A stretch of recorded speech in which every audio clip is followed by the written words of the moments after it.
जरा गडबडतो। साहिल, साहिल, चिनू नाहीये इथे। साहिल, टीनू तर इथेच आहे। टीनूला घेतल्याशिवाय ती कुठेच जात नाही। हा भावला बोलतो, आपण जे बोलू ते। चिनू, चिनू, अहो 2 माणसं चिनूला घेऊन कुठेतरी जात होती। अहो चंपाताईने आरडाओरडा केला म्हणून पळून गेले ते। काय? चंपामावशी, काम झालंय।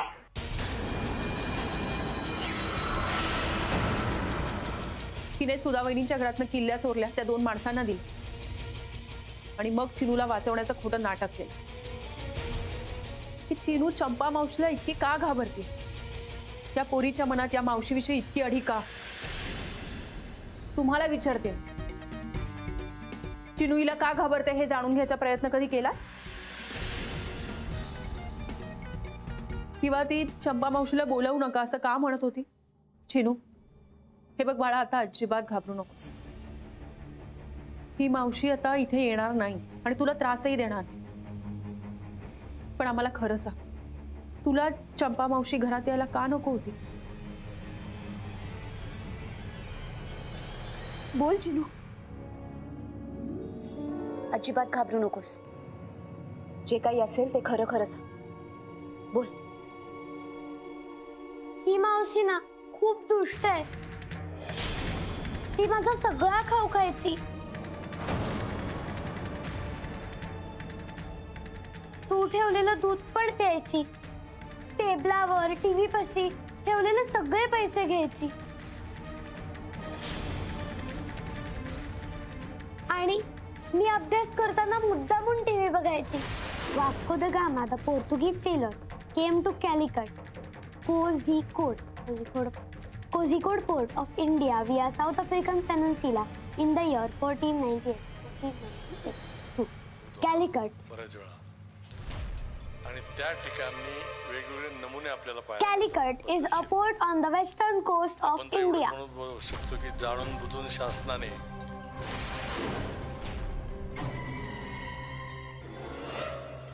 आणि मी काय बोलले की खूप जोरात चिमटे काढायची। चंपा मावशी, आता जर तू टीव्ही बंद केला नाहीस ना तर मी तुझ्या आई बाबांना नाव सांगेन। कोणत्याही परिस्थितीत घरात घेऊ नये। आई बाबांना नाव सांगशील? कसं सांगशील? कसं सांगशील? मी तुझं नाव सांगेन। सांगशील? मी तुझं नाव सांगेन। फ्रायडे हा आनंदासाठी असतो। तिने केलेली कोणती चूक ती माझ्यावर ढकलायची आणि मग तुम्हाला सांगायची। मग तुम्ही मला खूप ओरडायचा।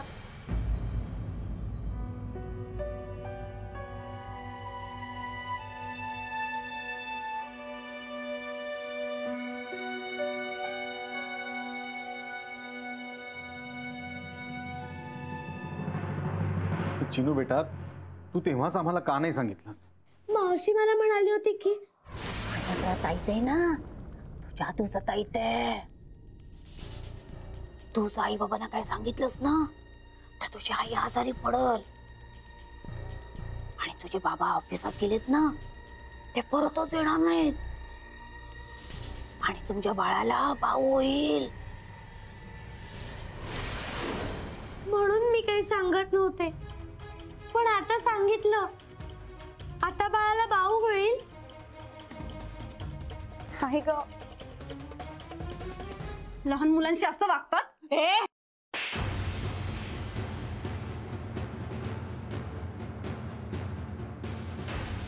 जास्त बोललीस ना तर एका रट्ट्यात बुंगवेन आणि पोलीस धुलाई करतील ती वेगळीच। चिनू, बाळाला काही होत नाही। अगं ही बाईच खोटारडी आहे। हो चिनू, आणि जादू वगैरे असं काही नसतं बाळा। मी चुकले हो, मी खरंच चुकले, पण मला चिनूला काय बी करायचं नव्हतं। खरं खरं सांगते मी। मग तसं का वागलात तुम्ही? तुमच्यावर आम्ही विश्वास ठेवलात आणि तुम्ही असं केलात? चिनूसाठी आणि बाळासाठी परत तुम्ही मला बोलवावं म्हणून मी केलं। मला माफ करा, मला खरंच गरज आहे कामाची. तिच्या रडण्यावर जाऊ नका. एक नंबरची नाटकी बाई आहे ही. चिनूला तिने परत का आणले माहितीये तुम्हाला? ही तुम्ही घरात कधी येता, कधी घरातून बाहेर जाता, कधी तुम्हाला घरी यायला उशीर होतो, हे सगळं त्या दोघांना सांगणार होते. आणि हो, तुमच्या तिजोरीच्या किल्ल्या कुठे असतात हे सुद्धा.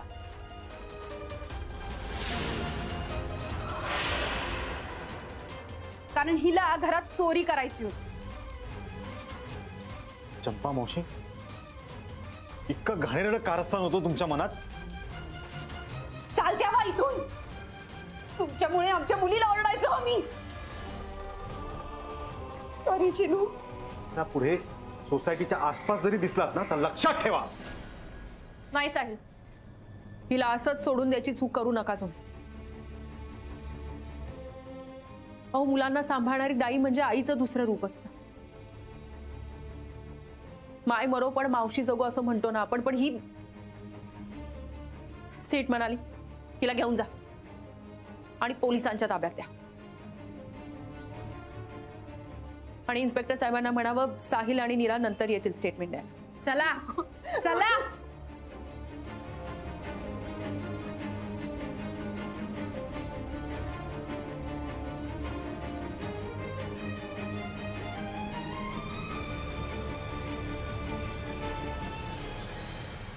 Smita madam, thanks a lot.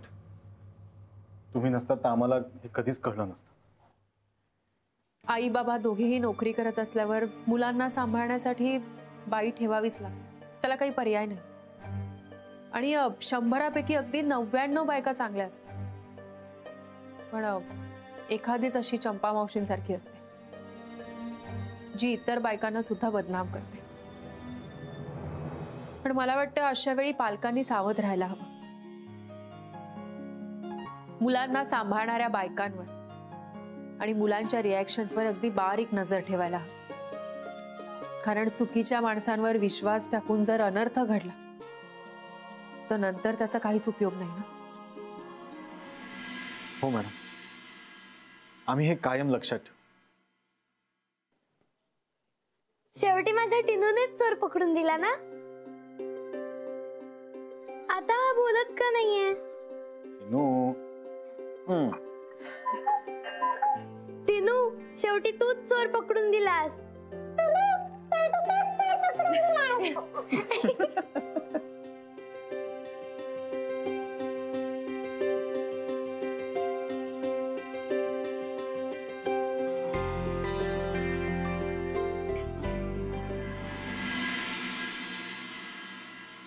Madam, ज्या माणसाला आपण त्या दिवशी फॉलो करत होतो तो खूप महत्वाचं काम आहे. नाही नाही नाही, हे बघा, तुम्ही दादासाहेबांच्या मोबाईलवर फोन करून त्यांना त्रास द्यायचा नाही. अहो, एकदा सांगितलं ना, दादासाहेब घरीच नाहीयेत. बर, ठेवते.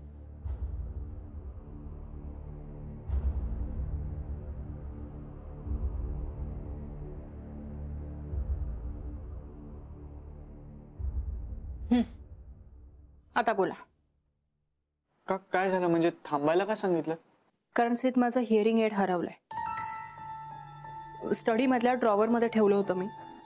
घाईगडबडीत जेव्हा सामान आणलं तेव्हा मला वाटतं मी तिथेच विसरले.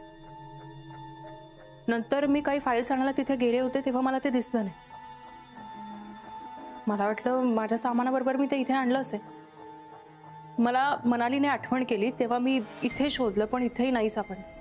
म्हणजे ते हिअरिंग एड वापरून दादा आपलं बोलणं ऐकण्याचा प्रयत्न करतायत असं वाटतंय तुम्हाला? हो, म्हणूनच. पण आता दादा बाहेर गेले, आता आपण बोलू शकतो. बोल.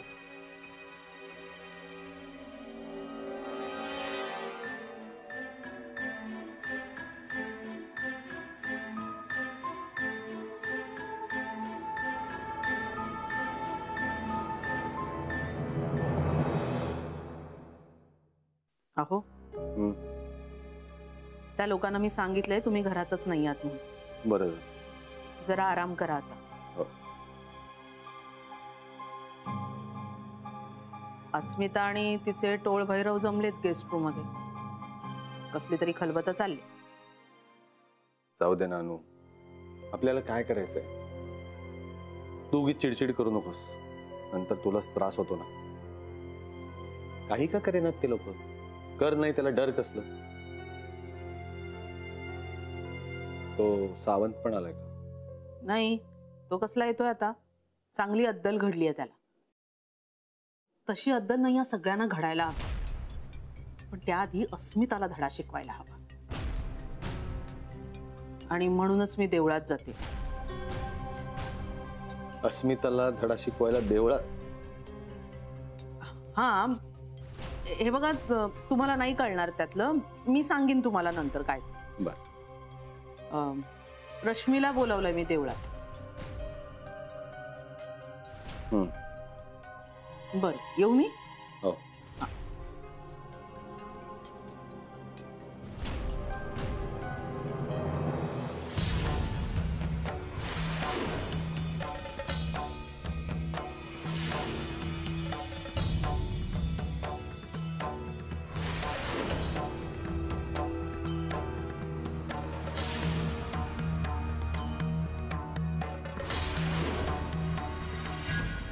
मॅडम, चिनूच्या केसच्या प्रकरणात हे वर्ष संपवून नवीन वर्ष कसं सुरू झालं कळलंच नाही ना. हो ना. एक गेल्या वर्षी आपण अभिमान सोबत न्यू इयरची पार्टी सेलिब्रेट करणार होतो ना. कुठे बरं? हा, वाशीच्या फार्म हाऊसवर. मनाली,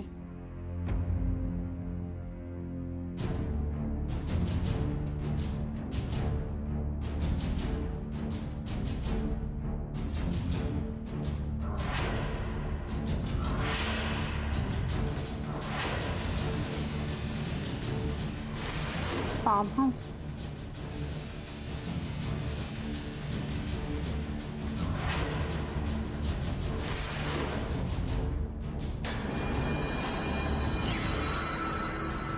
दादा, तुम्ही आणि या वेशात?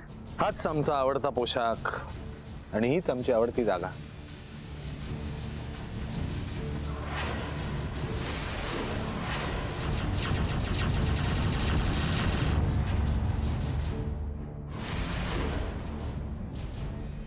Sorry madam.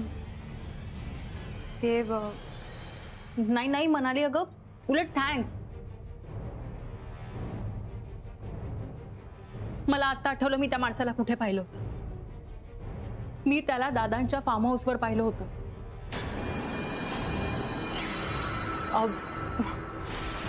हा रघु, इथलं सगळं हाच बघतो. रघु, रघु नाव त्याचं.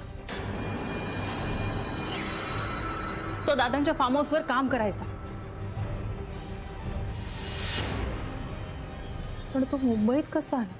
म्हणजे जो माणूस आम्हाला फॉलो करत होता तो होता. म्हणजे राकेश आणि समीरचा पाठलाग करून हिम्मतपर्यंत पोहोचण्याचा ज्याने प्रयत्न केला तो रघु होता.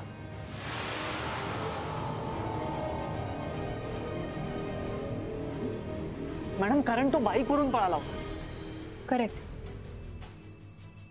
हा तोच असू शकतो आणि कदाचित त्याच्याबरोबर त्याचे आणखीन साथीदारही असू शकतो. आपल्याला सावध राहायला हवं. कारण एक मिनिट. हा, बोल जयेश. हॅलो. हा, हॅलो, येतोय आवाज? हॅलो. हा, एक मिनिट. हा, मी बाहेर जाते. हॅलो, एक मिनिट. मी आलेच. हॅलो. हा, मी बाहेर जाते. एक मिनिट. हॅलो. हा, येतोय आवाज? येतोय? जयेश, माझं हिअरिंग एड गायब झालं आणि मला असं वाटतंय आधी स्टडी रूम मध्ये लपवलेला माईक आणि आता माझं हिअरिंग एड, ह्याचा वापर करून दादा आपल्या सगळ्या गोष्टी ऐकतात आणि आपल्यावर कुरघोडी करतात. आणि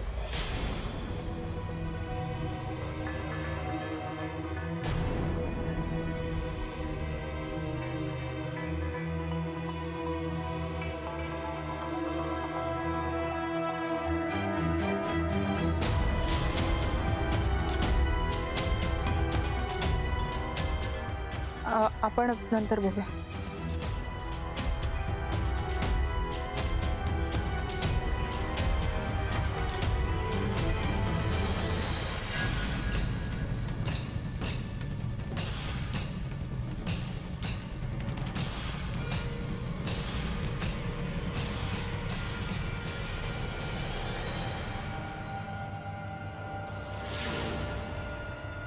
दादा तुम्ही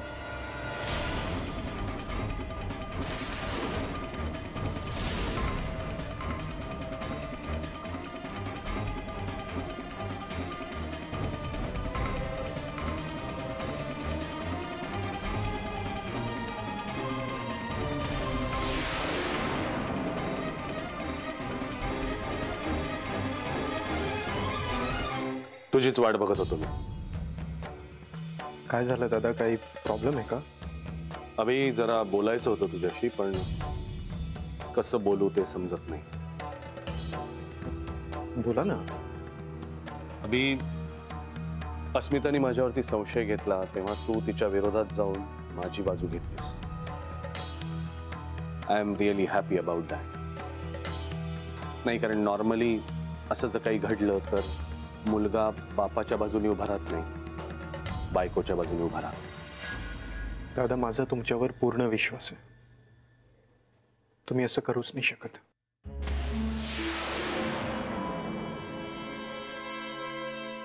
हो, पण या सगळ्या परिस्थितीत तुझे आणि अस्मिताचे संबंध खूप बिघडले, फक्त माझ्यामुळे.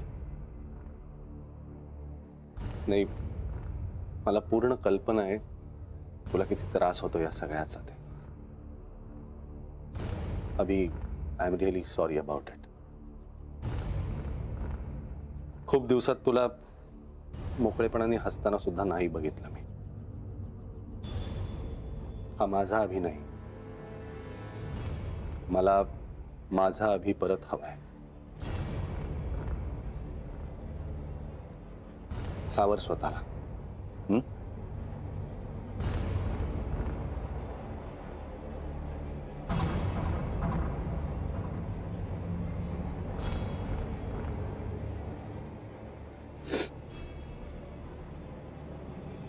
बरं, अनु रश्मी विषयी काही बोलली? आपण त्या विषयावर नंतर बोलूया प्लीज. ठीक आहे.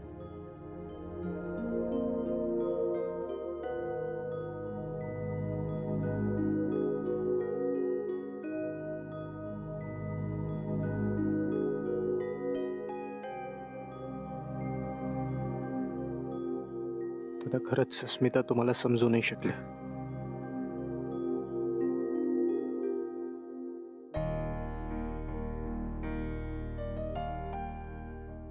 गेल्या वर्षी आपण अभिमान सोबत न्यू इयरची पार्टी सेलिब्रेट करणार होतो ना.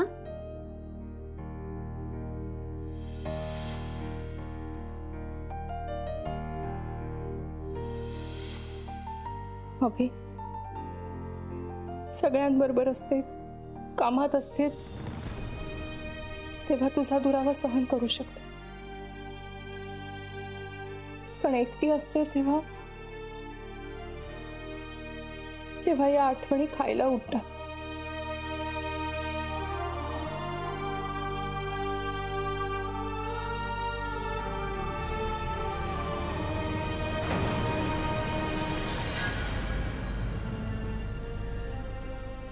आई, तुम्ही या ना.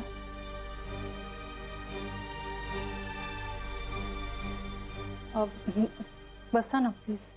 बसायला नाही, उभ्या उभ्याच सांगायला आले. देवळात गेले होते, गुरुजींना सांगून अभि आणि रश्मीच्या एंगेजमेंटसाठी मुहूर्त काढला.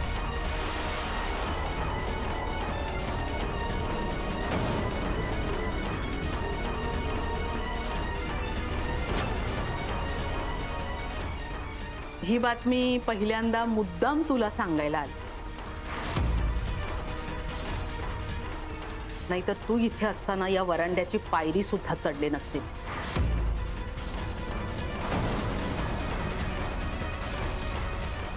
आणि ऑफिशियली तू मला आता आई म्हणण्याचा काही प्रश्नच उद्भवत नाही.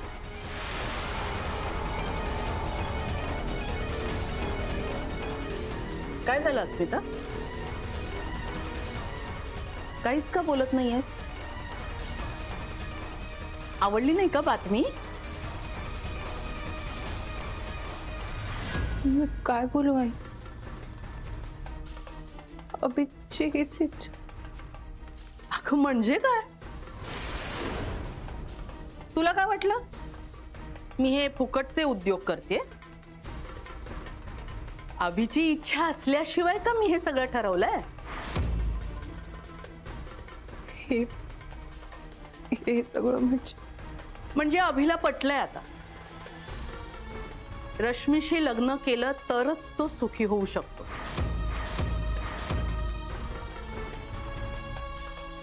कारण तू त्याच्यासाठी दुसरा कुठला मार्गच ठेवलेला नाहीयेस. आणि त्याला भीती वाटतेय तू त्यांच्या एंगेजमेंट मध्ये अडथळे आणशील.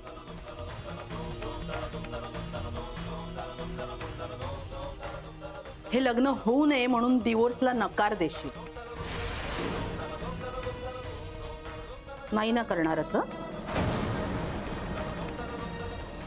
नाही बाई, पण तुझा काय भरोसा? तू काहीही करू शकतेस. सुपर वुमन आहेस ना तू.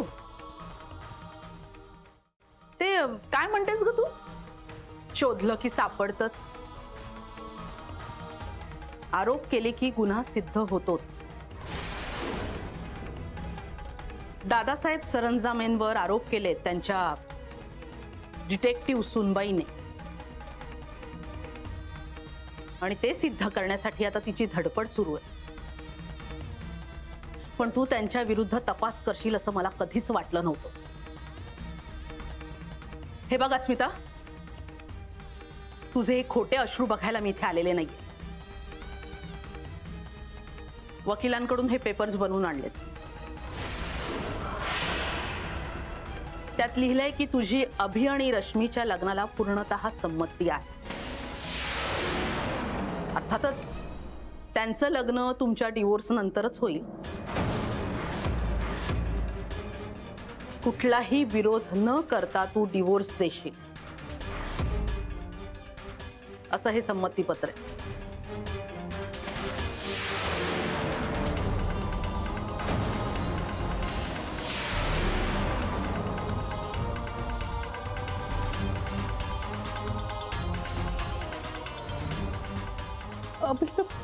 अभिला खरंच माहिती आहे सगळं.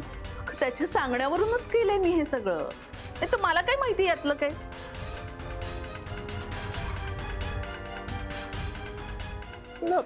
अभि माझ्याशी अभिषेक काहीच बोलला नाही. हे बघ, तो तुझ्याशी या बाबतीत काय कुठल्याच बाबतीत काहीही बोलणार नाहीये. त्याची इच्छाच नाही तुझ्याशी काही बोलण्याची.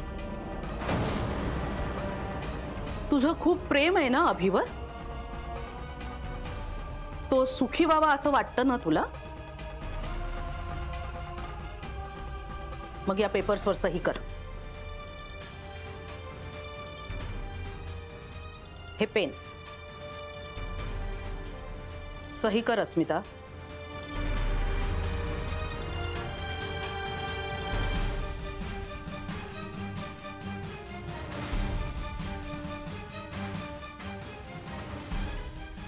सही का करत नाहीयेस अस्मिता? अभिमानला छळत राहण्याची इच्छा आहे का तुझी? त्याला कायमचं दुःख देण्याची इच्छा आहे का तुझी? मी अभिला दुःखात नाही बघू शकत आहे, पण माझं ऐका ना. सही कर.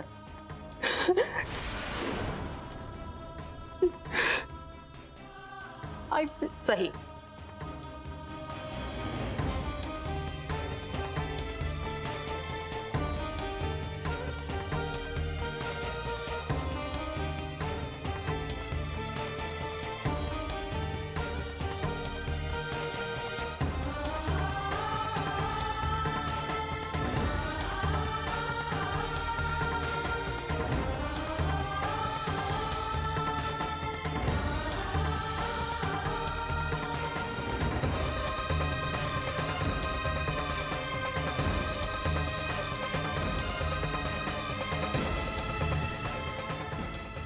गुरुजींना सांगून त्यांचं लग्न तुमच्या आणि नंतरच्या एंगेजमेंटसाठी या बघायचं कुठल्याच अभिची इच्छा असल्याशिवाय ते लग्न केलं तरच तो सुखी होऊ शकतो. कुठलाही विरोध न करता तू डिवोर्स देशील.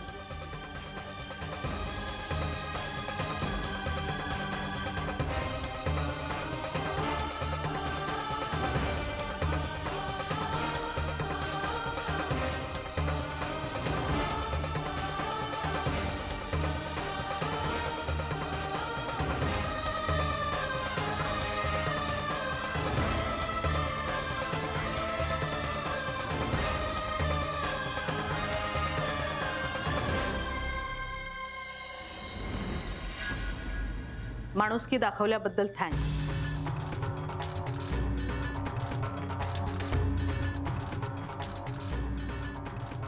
आणि हो, सही करताना हात फार जड झाले असतील ना, पण यापुढे अस्मिता, अभिमान, सरंजामे अशी सही फार दिवस नाही करावी लागणार. येते मी, नाही जाते मी. आणखी एक, अभिमान सुखी व्हावा असं खरंच तुला वाटत असेल तर याबद्दल तू त्याच्याशी काहीही बोलणार नाहीस.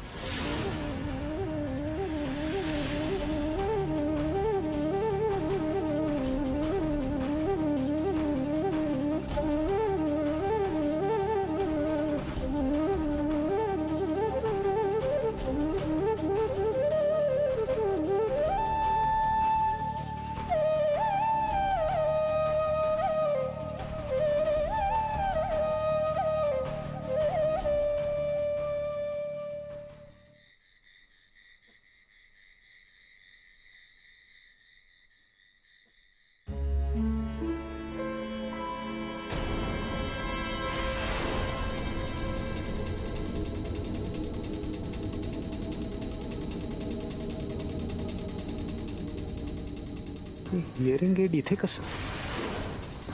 आणि मला असं वाटतंय आधी स्टडी रूम मध्ये लपवलेला माईक आणि आता माझं हिअरिंग एड ह्याचा वापर करून दादा आपल्या सगळ्या गोष्टी ऐकतात.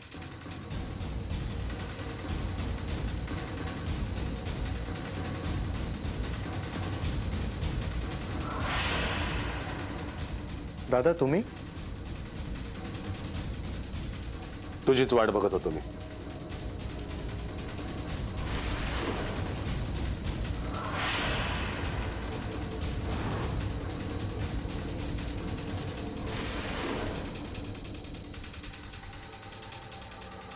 म्हणजे अस्मिताचा संशय खरा?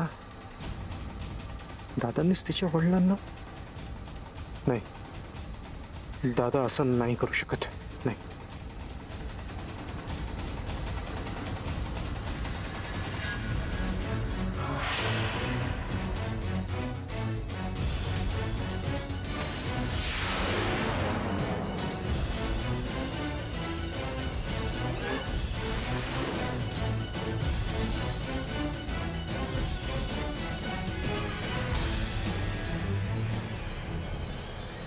अभी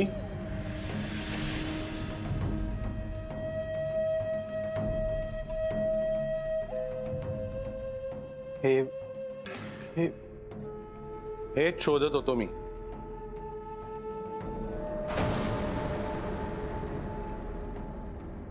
काय रे असं काय बघतोय? अरे डॉक्टरांनीच हे हिअरिंग एड वापरायला सांगितलंय काही दिवसांसाठी. मला हल्ली जरा कमी ऐकू येतं ना म्हणून. डॉक्टरांनी? हो. अभि जरा बघ रे कोणाचा फोन आहे आणि कोणीतरी फालतू असेल तर सांग झोपलोय म्हणून. हॅलो.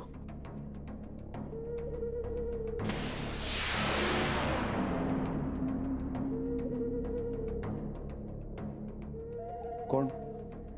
डॉक्टर. हा हा नमस्कार डॉक्टर बोला. हो नाही मी वापरतोय ते फक्त ते वापरताना ना दडे बसतात कानात थोडे.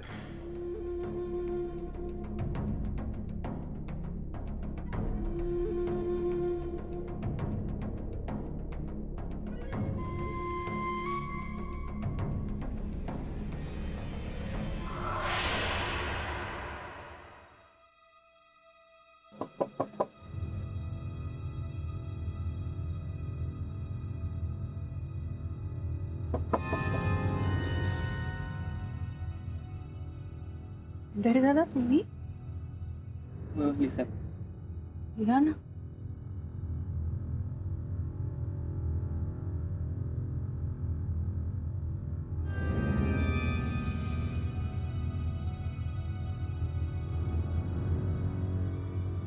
काय झालं पंढरी दादा? काय झालं नाही वहिनी साहेब, पर होणार आहे. या घरात काहीतरी विपरीत घडणार आहे. यांनी जर दादांवर संशय का घेताय असं विचारलं तर काय सांगू? हे बिचारे इतके साधे आहेत की. विपरीत घडणार आहे म्हणजे नक्की काय घडणार आहे? तसं काय बी कळलेलं नाही वहिनी साहेब, पण आई साहेब सारख्या गडबडीत दिसतात, कसल्या तरी तयारीत असतात. मला काय बी कळू देत नाहीत आणि मला विचारू पण देत नाहीत. वहिनी साहेब, ती रश्मिता आहे ना, सारखी आपल्या घरी येते, नाहीतर अभिदादांना सारखं फोन करत असतात. काय चाललंय मला काय बी कळत नाही वहिनी साहेब. तुम्ही एकदा अभिदादांना विचारून बघा ना, काय चाललंय म्हणावं हे सगळं. पंढरी दादा,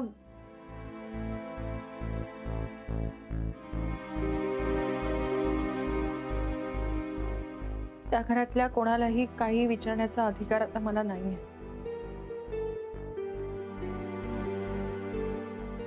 माझ्याकडे तुमच्या कुठल्याच प्रश्नांची उत्तरं नाहीये. फक्त इतकंच म्हणेन की तुम्ही स्वतःला त्रास करून घेऊ नका.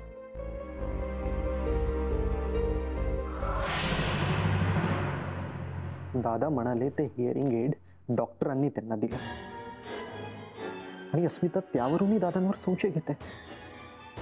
अस्मिताशी बोलायला, पण बोलून काय उपयोग होणार आहे?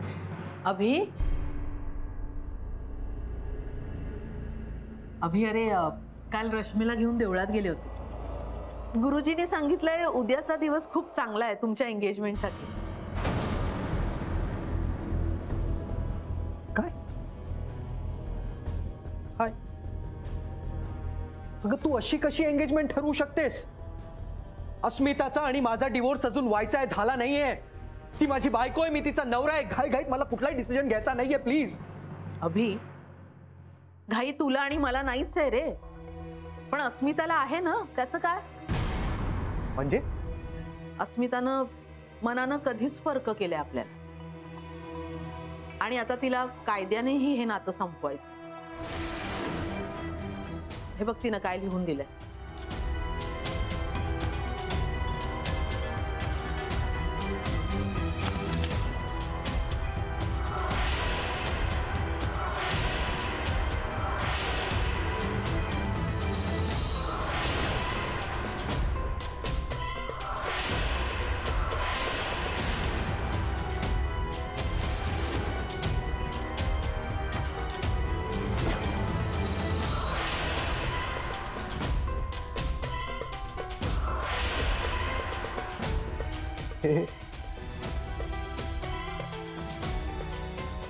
अस्मितानी अरे म्हणजे काय? अरे हे अस्मितानंच पेपर मला दिलेत आणि मला सांगितलं हे अभिमानला द्या. आता तूच ठरव कुणासाठी आणि का थांबायचं ते. इतका मोठा डिसिजन घेण्याआधी तिने एकदाही मला विचारलं नाही. हे बघ, आता उगाच तू वाद घालायला जाऊ नकोस तिच्याशी. तिला जे करायचंय ते केलं तिने. आता तू काय करणार आहेस हे जास्त महत्वाचं आहे. अभि, अस्मिता, अस्मिता, अस्मिता.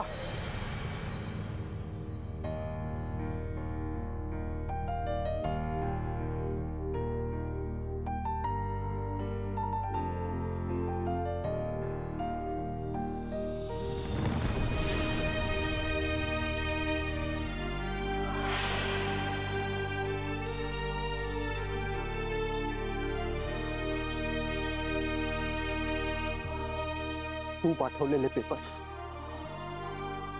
सही करून पाठवले त्याबद्दल थँक्यू सो मच.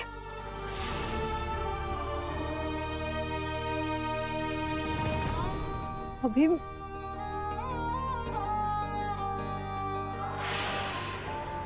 अभिमान सुखी व्हावा असं खरंच तुला वाटत असेल तर याबद्दल तू त्याच्याशी काहीही बोलणार नाहीस.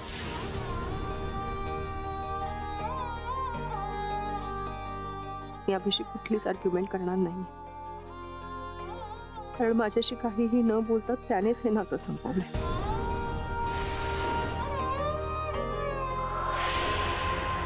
अजूनही हिला काही बोलावंसं वाटत नाहीये. एवढी वेगळी कशी वागू शकते ही?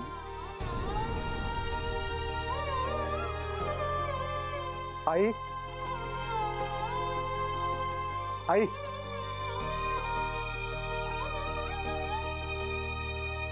मी एंगेजमेंट करायला तयार आहे.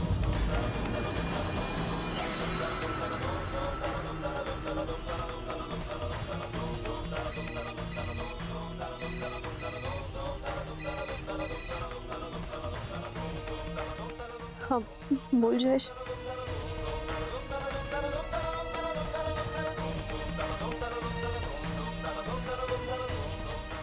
हा रश्मी, उद्या आपली एंगेजमेंट आहे. हो. नाही नाही, इथे नको, मी येते तुला भेटायला.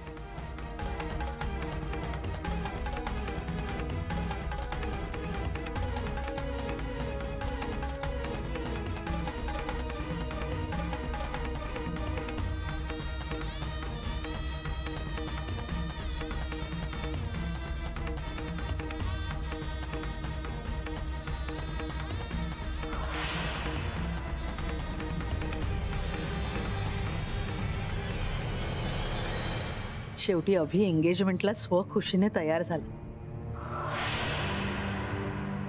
मी जे केलंय ते अभिच्या सुखासाठीच केलंय, त्यामुळे त्यात चूक काहीच नाहीये. आणि अस्मिता, या चाली मी तुझ्याकडूनच शिकले.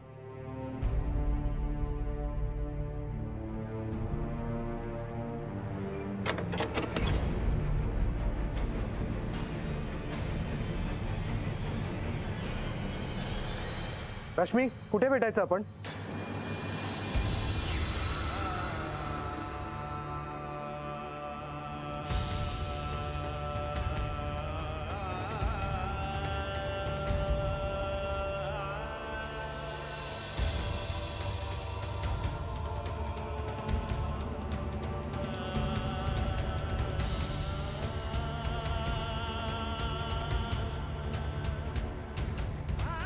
हो, तू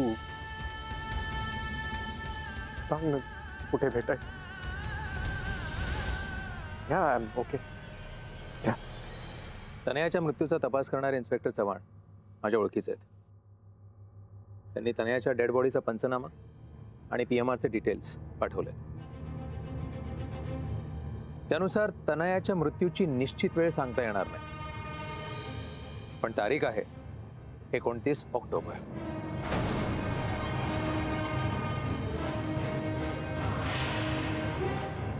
29 ऑक्टोबर. आणि अजून एक मायनर पण अतिशय महत्वाची इन्फॉर्मेशन हाती लागली. तनयाची डेड बॉडी जेव्हा सापडली तेव्हा तिच्या एकाच कानात रिंग होती.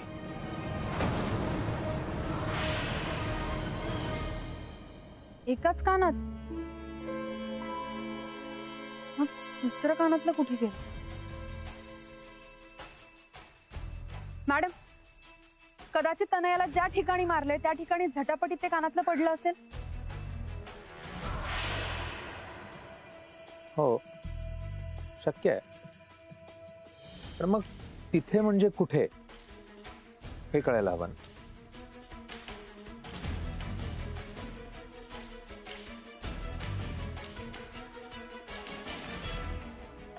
मी काय करत होते 29 ऑक्टोबर?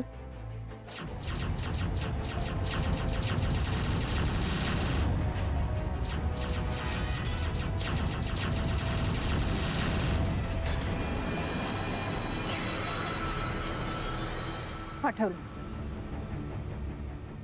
मी मनाली, तुला आठवतंय 29 तारखेलाच माझी मुलाखत झाली होती टीव्हीवर.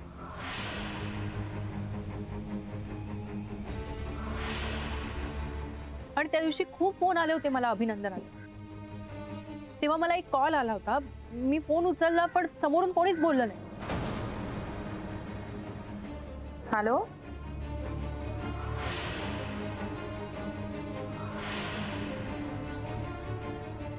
मी लगेचच त्या नंबरवर कॉल बॅक केला तर कोणी फोन उचलला नाही. पुन्हा फोन केला तर फोन स्विच ऑफ होता. आणि नंतर अभिनंदनासाठी इतके कॉल आले की त्या गडबडीत मी त्या कॉल विषयी विसरूनच गेले. आता मला रिअलाइज होतं तनयाचा मृत्यू सुद्धा त्याच दिवशी झाला होता. हा निव्वळ योगायोग नाहीये.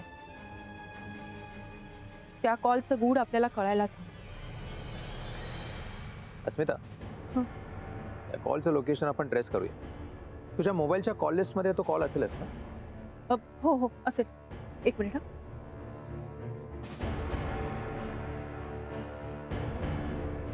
हाच तर.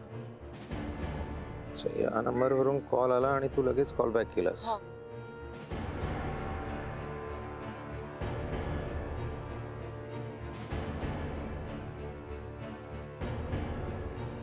हॅलो सेठ, ऐक, 29 ऑक्टोबरला मला एक कॉल आला होता आणि नंतर लगेचच मी त्या नंबरवर कॉल बॅक सुद्धा केला.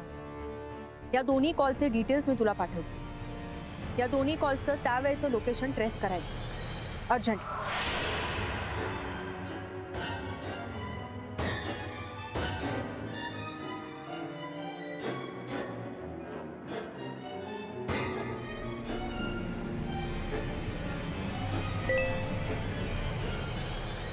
सेटचा मेसेज.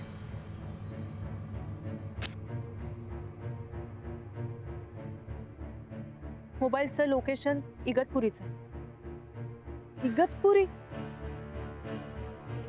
इगतपुरीला दादांचं फार्म हाऊस आहे. आणि मी रघुला सुद्धा पहिल्यांदा तिथेच पाहिलं होतं. दादा म्हणाले होते ते घरी कोणालाही न सांगता त्या फार्म हाऊसवर जातात. आणि मला व्यवस्थित आठवतंय तनयाच्या मृत्यूच्या दिवशी सुद्धा दादा घरी नव्हते. याचा अर्थ तनयाला दादांनीच